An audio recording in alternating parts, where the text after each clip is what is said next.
They showed up willingly, signed forms, took seats, closed their eyes, trusted the process. And something shifted. Not relief, control. It was described as healing, structured, professionally guided. But people didn't leave lighter. They left confused, dependent, changed in ways no one could explain. The language sounded therapeutic.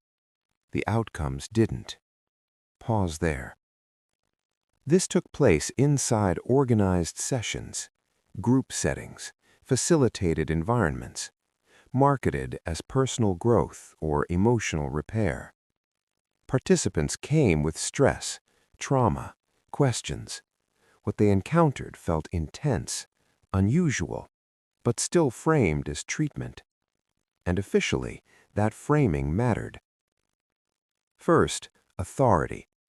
Facilitators position themselves as guides, not doctors, not teachers, something in between.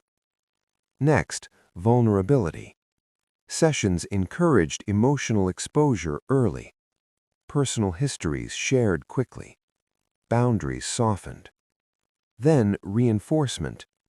Breakdowns were praised as progress, resistance labeled as fear, doubt reframed as denial. Each step felt purposeful. None felt final.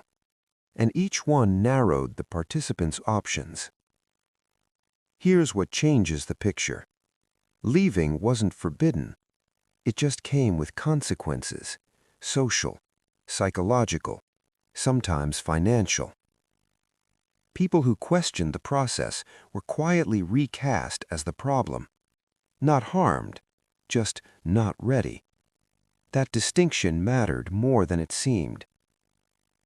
Over time, patterns emerged. Participants returning repeatedly, spending more, deferring outside relationships. The sessions didn't escalate loudly. They deepened. Identity began to reorganize around the experience. And because nothing illegal was obvious, oversight stayed distant, fragmented, optional. This story fits a wider pattern. Systems that borrow the language of care without accepting the responsibility of it.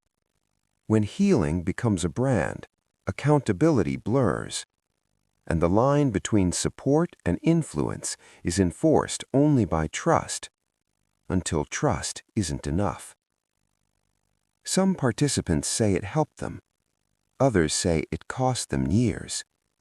The structure still exists. The terminology still sounds safe. And the unanswered question isn't whether it was therapy, but who decides when something stops being help and starts being something else entirely.